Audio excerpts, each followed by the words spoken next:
Three United Nations agencies have warned that untold thousands of innocent victims will die in Yemen unless the Saudiled military coalition lifts its blockade.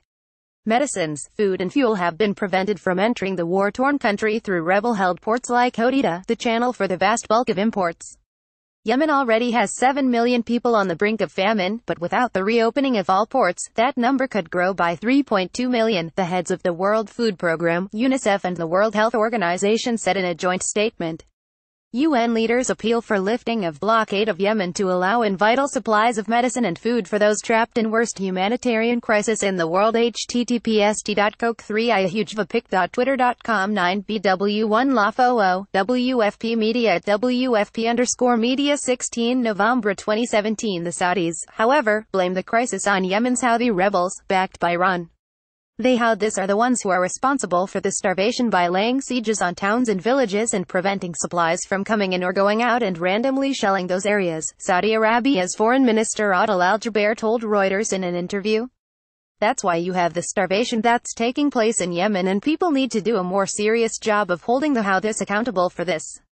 An appeal by WHO less than a greater than Director General less than arrests Twitter.com UNICEF ref_SRCTWSRC% 5 ETFW greater than UNICEF Executive Director and WFP less than a greater than Executive Director. On behalf of all those whose lives are at imminent risk, we reiterate our appeal to allow humanitarian access in less than arrests Twitter.com #Yemen search ref_SRCTWSRC% 5 ETFW Yemen less than a greater than without further delay less than ahref https://cockbus86s https://cockbus86s less than a greater than less than ahref https://com ad7phhvzx pic.twitter.com ad7phvzx less than a greater than p greater than UNICEF Yemen UNICEF_Yemen 16 November 2017. At least 1 million children are at risk if a fast-spreading diphtheria outbreak is not stopped in its tracks, and the lives of 400,000 pregnant women and their babies are under threat because of the lack of medicines.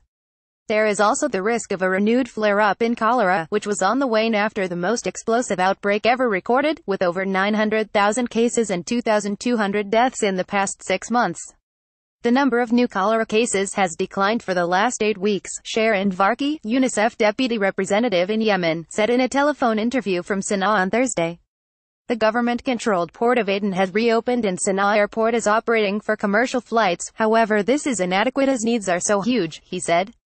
Children of Yemen are paying a heavy price for this war. Since the current blockade, we have been unable to bring essential medical nutrition supplies, vaccines which are truly life-saving for Yemen children. Pic.twitter.com @5zimzoab, Sharon Varki @Varkis v 15 November 2017. The coalition tightened its blockade of Yemen this month after a missile was fired towards the Saudi capital, saying the flow of arms from Iran to the Houthis had to be stemmed. Iran denies arming the Houthis, but Yemeni militiamen are vowing to respond to the blockade with an upsurge in fighting. More than 10,000 people have been killed in 2 years of conflict, and UN leaders say that Yemen is now the worst humanitarian crisis in the world. Yemen over 50k children expected to die of starvation disease by end of the year. Children under attack at Independent https://coxcbb1mj UNICEF at UNICEF 16 November 2017 with Reuters.